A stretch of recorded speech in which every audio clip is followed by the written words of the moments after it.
Hi, my name is Janet, and I'm an artist. I use mostly acrylic paints on canvas. I've also been known to paint on paper. Either way, I don't draw, I paint. There are differences. I draw outlines and then paint. Then what I use mostly is bright colors because I enjoy the great outdoors. I do lots of landscapes, but I've been known to do other things like animals and a few people, but not portraits. So that's all I have. Next is my son Danny's turn. Danny? Yeah, in actuality, I'm not a painter. I'm more like a cartoonist. The thing is, I'm not really the best at doing landscape painting.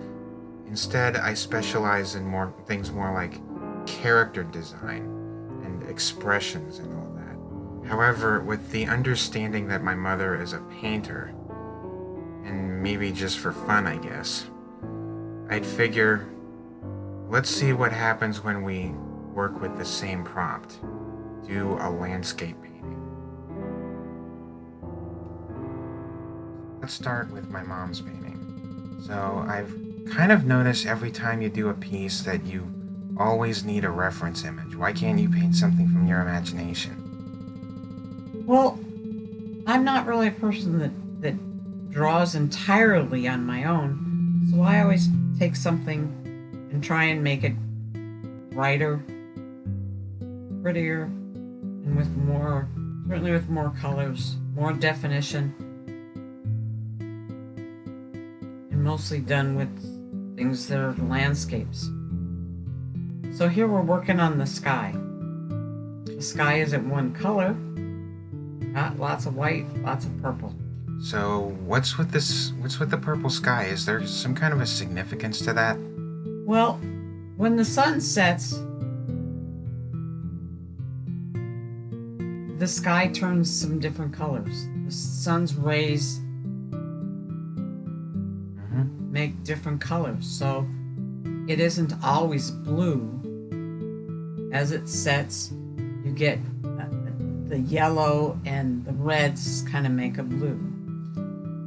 Okay, yeah, and plus these colors here of like the orange and yellow I can sort of buy, but then yeah, I actually don't have much to say about this section, so what else can you say about this? So when you're working with acrylics, it's easy enough to draw the shapes, make the big things, but things in the great outdoors aren't just one color. Sometimes it looks like it, but it isn't really. So what we try and do is add little bits of color, go back and forth between the sky, the mountains, add reds, add yellows, and then when you get to the blue stuff, add blues. You keep doing little bits at a time, and then different pieces of the painting pop out, and they don't look flat. It gives them dimension. Mountains have little valleys and stuff, and sometimes I use white for that. Sometimes I use a different shade of blue. Sometimes when you paint this, not covering it, and you want to make sure that all that white stuff underneath is covered, and you want your difference between the dark or the light background and purples and yellows to be outlined so that it shows up better. So I keep working on the sky, add more reds, add more yellows. It all looks cool. So, like, if you're doing things like shading and you're smoothing things out, do you normally do that on like a separate layer after it's dried, or what do you do? A little bit layering here and there. Sometimes it's wet, sometimes it's dry. You don't want the stuff mixed too much, so you smooth it out, make sure it's all covered, and then you let it dry a little. Acrylics dry pretty fast. If it's warm, it can dry in as little as 10 minutes, especially if you set them out in the sun. So now we're working on the reflection. Sometimes people actually take and turn the painting around and paint the whole thing on the other side. That sometimes works, but you still want to see a reflection of what you built in the background. I use measurements to make sure that I get things about the same, even leveling off. There we go, reflecting on the mountain, and then doing in the sunset, but in a reflection mode. Yeah, so it doesn't look perfect, but I guess the thing about physical painting is once you make a mistake like this, you can't exactly go back. Oh no, you can go back. I have a surprise for you. I painted big red and big blue here in different dimension. Then when I finished it, I looked at it and I said, I don't exactly like what I did with the blue.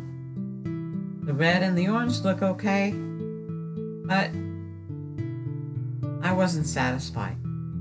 So I decided to tweak it. And when I tweaked it, I took away most of the blue and thought, well, it kind of reflects more in a white or yellow bit. So you'll see in the end, I did something different. You always keep working it to make it look the way you think it should be, and what gives some pretty nice reflection, nice coloring. And then we start in on doing the water over what was reflected. Lots of white, some blues. I don't know. Yeah, I think I have seen photographs of mountain lakes where it's almost like a mirror, you know? Yeah, but sometimes you gotta still have, there's still water there and you still want to make it look like water. Sure, but again, it's like crazy subtle. Yes. So here we're drawing in the trees. The trees are fairly small compared to the mountains. And we just keep working the trees, both up for the actual part and then the reflection. It goes slow, because it doesn't really want to show that much. So you just keep drawing the lines over and over again, and pretty soon it works.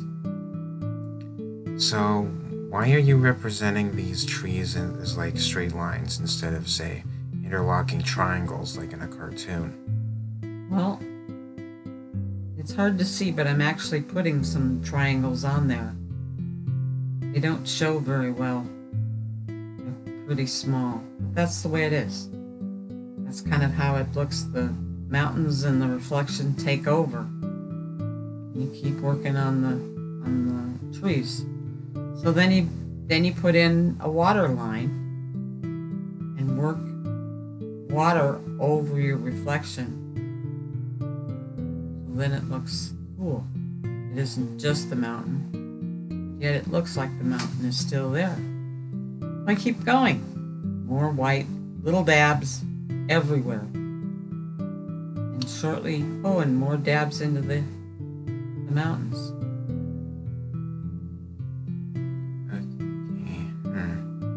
And I guess those are the birds? Oh, those are the birds. Yeah, there's lots of birds flying in the sky. They don't have to be big, but they're there. And why didn't you draw them in formation? They don't always have to be in formation. Most of the year they don't. So now we're working on, believe it or not, a pile of rocks. And then more birds. When you do rocks, you do kind of a base color, and then you add other colors into it. More blues. There's water there. Use different colors because the blue isn't totally flat. Then you work on your rocks with the second color, so you can do some cool things. So once I finished this, I decided, heck, the rocks don't really look like rocks. They look like a bunch of dots. And I think I commented that they look more like a shoreline. Yeah. Well, I think you were right. So I went back and repainted over it, as well as the yellow. Usually when you see the reflections, most of it turns white. So we have a surprise for you. The final picture is done at the end. Surprise! That's all. Okay, Danny, this is your landscape. I guess you start with a blank piece of paper like everybody. What goes on from there? Composition. Especially with this, where it's like, okay, if I want it to look like an old school, like medieval manuscript or something, I just go with, say, the golden section or the Fibonacci spiral. And you recognize these guys here? No, who is that? It's supposed to be Virgil on the left and Dante on the right. Oh. Okay. So what are you building now? It's supposed to look like a picket fence when in actuality it's a giant wall made of concrete. And yeah, that's because I kind of wanted to do something more surreal with this piece. So why do you draw in blue? Because I guess I've seen a lot of other artists work in blue pencil. There's even like a color in colored pencils known as non-photo blue, so it won't really show up.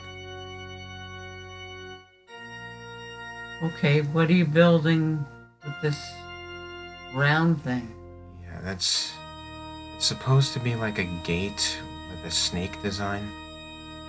And I don't know why, it seems like there's a lot of circles on gates to decorate it, I guess. So what other questions have you got for me? So, those look a lot like trees? Is that what you're doing? Yeah, at a certain scale they might look like bushes, but yeah, trees in actuality. Okay. So you're making people now. Oh, wow. What is this? It's kind of like a cherub, but I don't know, maybe a little older. Essentially referencing the fact that in Dante's Inferno, stillborn kids wound up in limbo. Huh. Okay, so just to make sure we know it's limbo, you put that writing there. Yeah, and eventually I'm going to paint Dante with red. Oh, okay. But these are like statues, is that what we're doing? Exactly. And that big circle thing disappears. That helps keep you perspective. Is that what you're trying to do? The spiral? Oh, Yeah. That's a composition thing. Oh, okay. That's interesting. So it looks like you've got all the drawing done. What are those clouds? What's in that in the background? It could probably convince the viewer that those are storm clouds, but in actuality it's the mouth of a cave, because, you know, it's hell, and hell is underground. Oh, okay. More trees or fence? What are we building now? Yeah, it's actually kind of difficult to draw a picket fence at a smaller scale, so I just use triangles. Oh, okay. Trees. There's supposed to be more people. Is that what's on the ground there? Mm-hmm. Okay. Could be leaves too. I guess. Okay. So in Limbo, there's a whole bunch of trees. And you're waiting by the cave to be called in. Is that what we're doing? Well, in actuality, a lot of souls in limbo are actually waiting to be carried up to heaven, but that's an empty promise. Okay. Okay. So what are you doing with all this black stuff? Oh, this is a trick called underpainting, where what you're doing is sort of outlining and shading in the same go, knowing that you're going to be adding the colors on top of that. So then whatever you draw dark appears darker, even if you paint or kind of draw the color in? Is that what happens? Mm-hmm. I think in regular painting, they usually do it in blue. What do you mean regular painting? Well, on a acrylic painting or oil painting, they often paint an underpainting of blue. But I guess this is digital, so you paint the shadow in black, right? Exactly. Okay. And so what's in the middle there? Is that a tree? That's supposed to be a tree, yeah. Okay. Cool. So around the tree you got a nice shadow. Yeah, I guess that's supposed to represent like the innards of the tree that we're looking into, like more leaves from the other side. Oh. And so this is the doorway to hell, usually? It could be another part of Limbo. Okay. And are those rocks there? Yep. Okay. So which painting do you think was faster making? I'd probably say yours, considering, yeah, you don't exactly go back to. I mean, you sort of roll with your mistakes. Me, I have the undo button so that I can, just. If I have a different idea, I can just, correct it. Well, you can do that with acrylic painting, but basically if you make a mistake, you paint over it. Or put a different color or accept it and let it roll. I think what we said, my painting took about 2 hours. Is that right? Yeah, this one took 5. Which you're getting the speed up version of it. It's really fun to watch somebody just go wild. Yeah. Oh, is that the snake down below or is that flowers? That's definitely the snake right there. And its tongue sticking out? Yeah, that's actually something I guess I decided not to go with in the final design. Oh, okay. Alright. And you don't get the significance of the snake, do you? Yes, dear, I understand. Sure, but these people might not. Well, it all has to do with stuff in the Bible. Well, here's the thing. The Bible doesn't exactly give a depiction of the afterlife that's as complex and as detailed as Dante's Divine Comedy.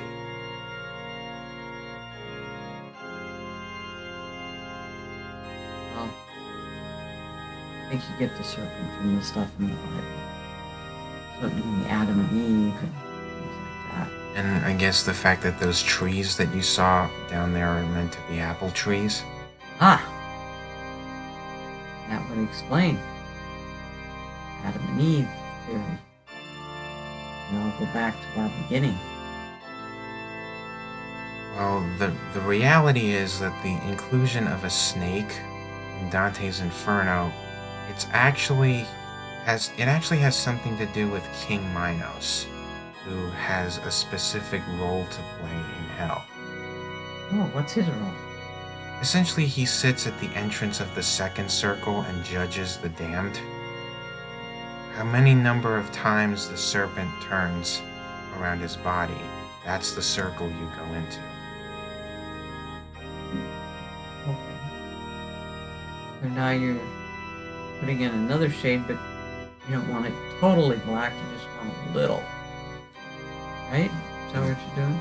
Exactly.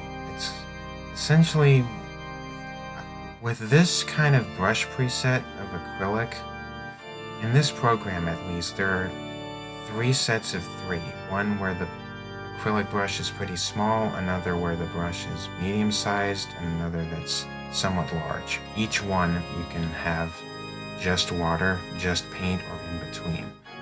you'll notice that I never actually use the ones that are just paint because I need the colors to go through.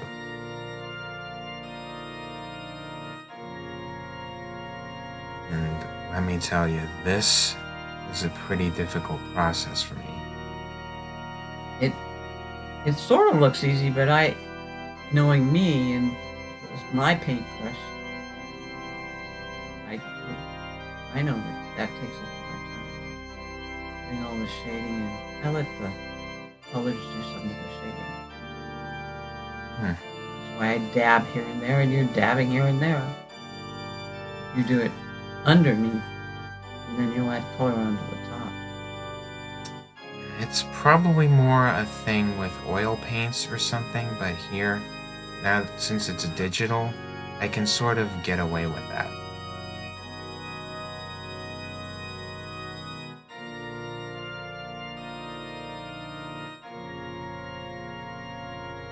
Still working on that underpaint. Yeah. And then all the blue lines will disappear.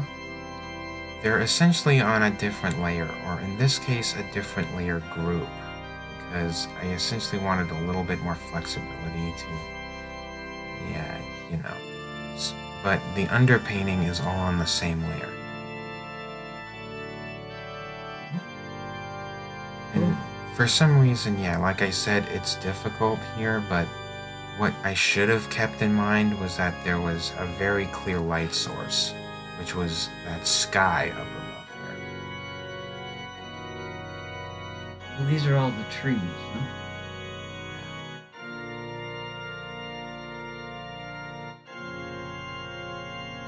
So you think we can learn something from each other? Or are we just totally off? You do one thing and I do another? So let me ask you this: Does this look realistic? Well, to some degree, it's still very cartoony. And when you do pictures, the people are kind of stiff. But your trees look nice. And would you say that your piece looks realistic? Well, that's kind of what I was going for. I hope it looks realistic. We'll see when we look at the final picture. So maybe the crowd can tell us what they liked and didn't like. yeah, well, that's the thing. I'm kind of aware that my piece isn't going to look realistic, so like a traditional animator, I just sort of embrace it, you know, just do things that you can do with a cartoon that you can't do with live action or photography.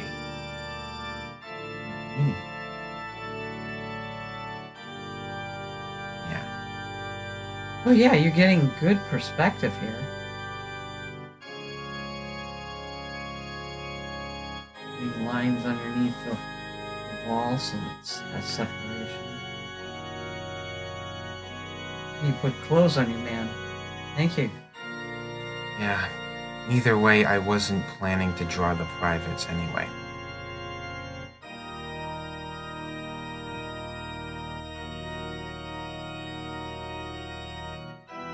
Yeah, well, your person looks more like a cartoon type person. Then again, he's not moving and he's on a piece of pedestal or something. Yeah.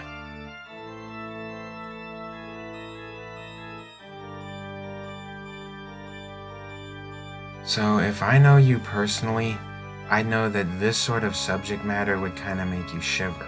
Why do you seem so calm about this? I'm more into how you made this than what it is.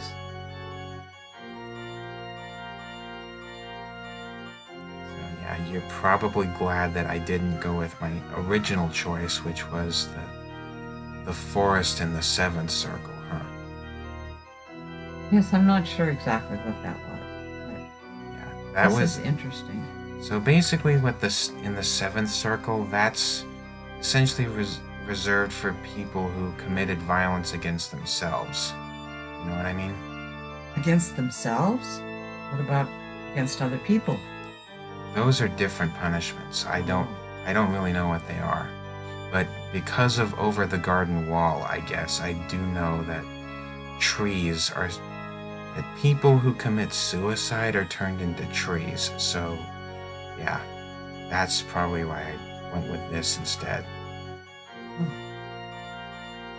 What kind of trees are they turned into? Probably doesn't matter.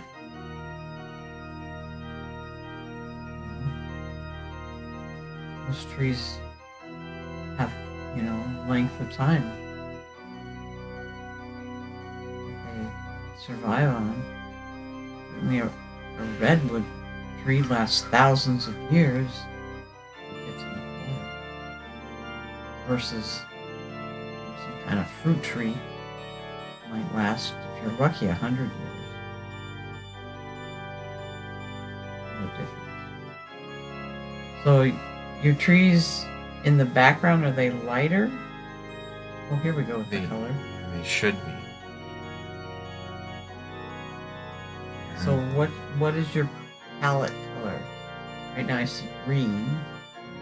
It's some point I'm basically using all of those 7 colors on the far right, because as that preset implies, this is based on a lot of the colors that were used in the Middle Ages.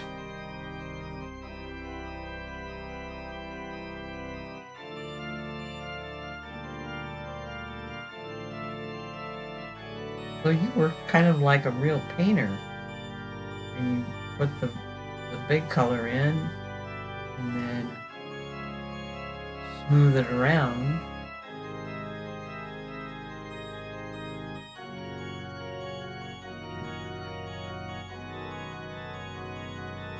You're not getting dirty.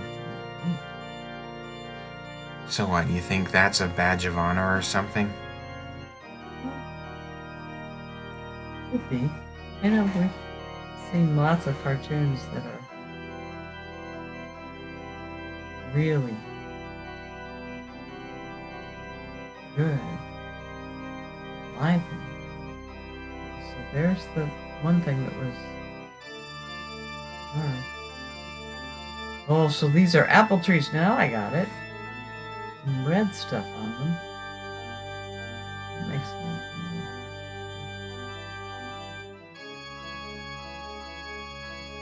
Wouldn't that tree be more black than green? Yeah, that's a really good point.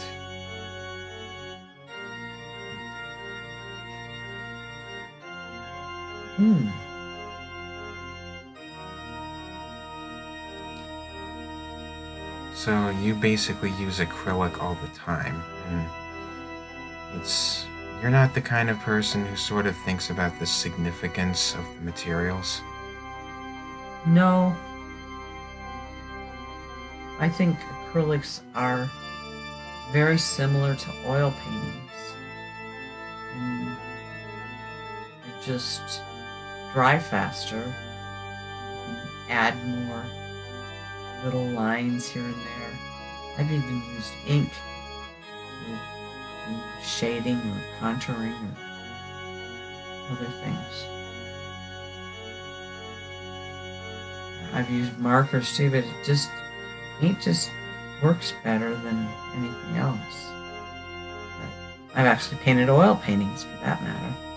But stuff doesn't dry, and so it gets all muddied up, and I wasn't too fond of it. Yeah. So you paint everything green first, huh? As much as I can.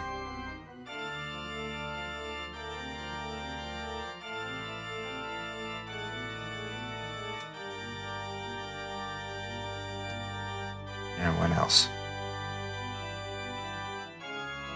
So in the background is lighter than the foreground. Is that right? Yeah. You've taken art classes too? Yeah, it's kind of hard to fathom if the front is darker than the back.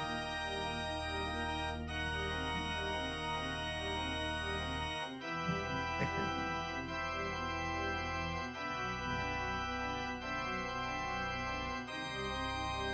Yeah, I came in today with a lot of these weird expectations that, hey, it's traditional versus digital. There's going to be a lot of conflict going on, and I was half looking forward to it, but it almost looks like now we're almost on the same page half the time. So, yeah, what do you think? What do you think about that?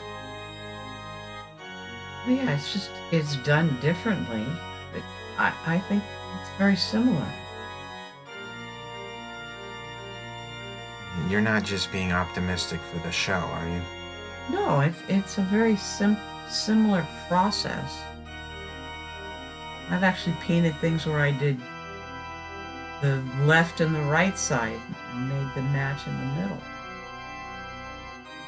rather than trying to get around, do the whole background. It works. So it's like you do something in 3 separate sections, not thinking about the whole? Yeah, I've done that.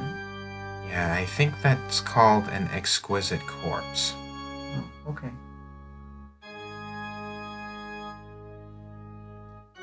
I don't mind having a whole blank canvas.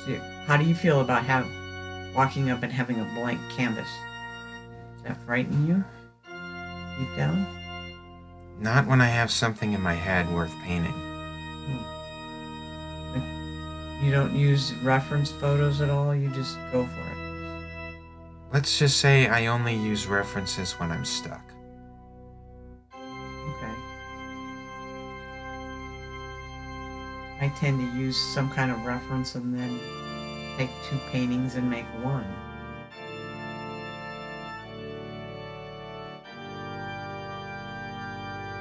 Yeah, it's just why can't you just have this, like, multiple references, like a lot of different things? Well, sometimes I do that. I've been starting to build a library of, what do rocks on a hill look like versus, oh, just draw some rocks. Doesn't always work. Yeah, that all depends on whether or not you're building pebbles or the Giant's Causeway. Yeah. I try and go for somewhat realism. We're still doing green here. Oh, with a little black. Huh? Nope, that's supposed to be umber. Oh. Oh, okay. Brown. Burnt umber. Brown. Why they made up these weird names. Just like brown. Oh, okay. Yeah, and yellow ochre. I think somebody told me that some of the names refer to the actual materials that they used to use to make these.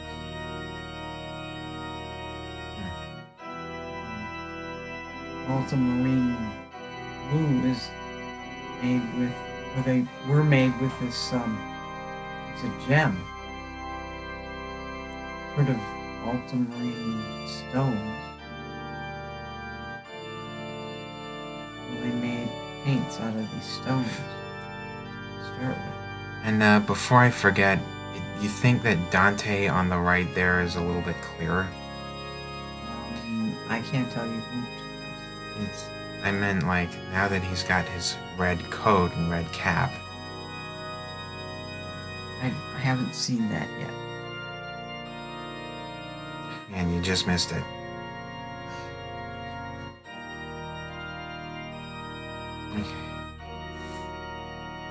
Okay, now it's a little bit more obvious that it's a castle wall. Yeah. Not just white. You can leave things white. Oh yeah, and also the white of the background here is not really the same as a perfect white. That also comes from this particular palette. Hmm.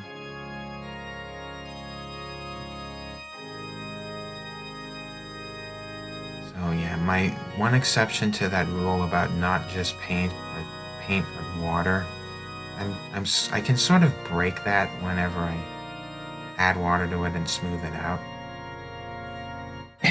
What are these big sharp things? What, you've never been inside a cave? Oh, I didn't. This whole thing is inside of a cave? Like I said, this is hell. It's all underground. Oh, okay. So there shouldn't be a lot of sky? There could be a sky. In fact, that's a key point of this piece. You're sort of underground, but not all the way underground? So what I think is going on here is that there's a big hole where you can see the sky. Oh, okay. And you'll notice that I've used just about every single color except one. What color is that? Blue. Oh, okay. Oh, but now you're gonna do blue. Yeah, it's essentially because probably way back when there weren't exactly a lot of names for blue, and it was kind of rare for paint at the time.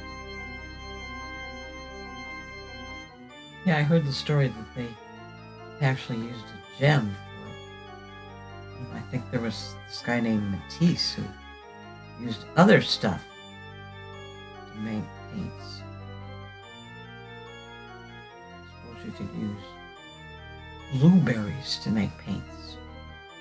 Get a real dark color.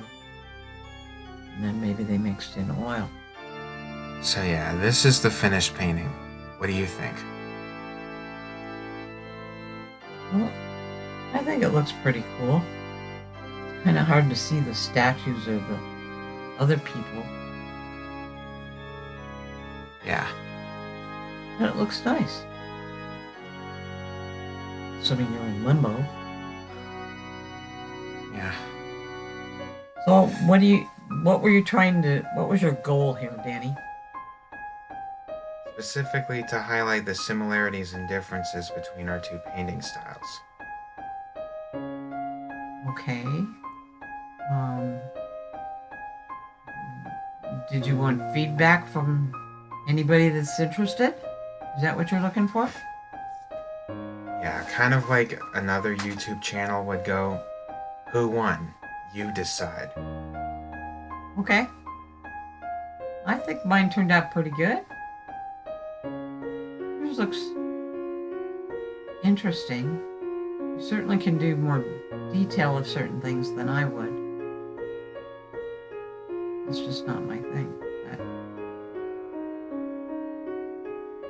You saying we should collaborate on something where it's like I do the drawing and you do the actual painting with a lot of references and stuff? Yeah, we could. I don't know. Or is that too much work?